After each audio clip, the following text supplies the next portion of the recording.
ಮಚ್ಚ ಅವನೇ ಕೊಡ್ತವನೆ ಅಲ್ವಾ ಕರಿ. ಓಯ್ ಶಿಷ್ಯ ಬೈಲಿ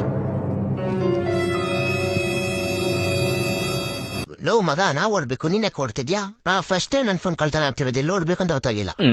ಪಾಪ ಮುಚ್ಚಿ ನಾವೇ ಹೇಳ್ಕೊಡ್ಬೇಕು ಅನ್ಸುತ್ತೆ. ಬಾ ಹೇಳ್ಕೊಡೋಣ. ಸರಿ ಬಾ. ನೋಡ ಮಗ ನೀನ್ ಗಾಡಿಲಿ ಕುತ್ಕೊಂಡು ಹಿಂಗ್ ಹೋಗ್ತಾ ಇರು, ನಾವ್ ಇಲ್ಲಿ ಫೋನ್ ಯೂಸ್ ಮಾಡ್ಕೊಂಡು ನಿಂತಿರ್ತೀವಿ, ನೀನ್ ಹಿಂಗ್ ಕಿತ್ಕೊಂಡು ಹೋಗ್ತಾ ಇರು ಸ್ಟ್ರೈಟ್. ಸರಿ ಅಣ್ಣ? ಅಣ್ಣ ರೆಡಿನಾ?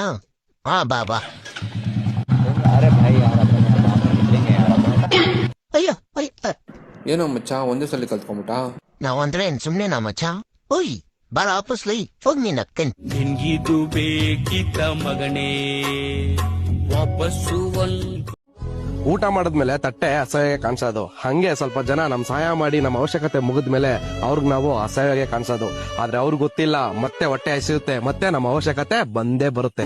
ನಿಯತ್ತಾಗೆ ಇದ್ದೆ ಆದ್ರೆ ಯಾರು ನನ್ನ ನಂಬಿಲ್ಲ, ಕೆಟ್ಟವರಿಗೂ ಮರ್ಯಾದೆ ಕೊಡದೆ ಇರೋರ್ ಮನೆಗ್ ಹೋಗ್ಬೇಡ, ಬೆಲೆ ಕೊಡದೆ ಇರೋರ್ ಜೊತೆ ಮಾತಾಡ್ಬೇಡ, ಅಹಂಕಾರ ತೋರ್ಸೋ ಜನಗಳ ಜೊತೆ ಎಂದು ಸೇರ್ಬೇಡ, ನಾನೇ ಸರಿ ನನ್ನಿಂದನೇ ಎಲ್ಲ ಅಂತ ಗರ್ವ ತೋರ್ಸೋರ್ ಜೊತೆ ತಿರುಗ್ಬೇಡ, ವ್ಯಕ್ತಿತ್ವ ಇಲ್ದೇ ಇರೋರ್ ಜೊತೆ ಯಾವ ಕಷ್ಟನೂ ಹೇಳ್ಕೋಬೇಡ, ನಾಲ್ಗೆನ ಹರಿ ಬಿಡೋರ್ ಹತ್ರ ಏನು ಹೇಳ್ಬೇಡ.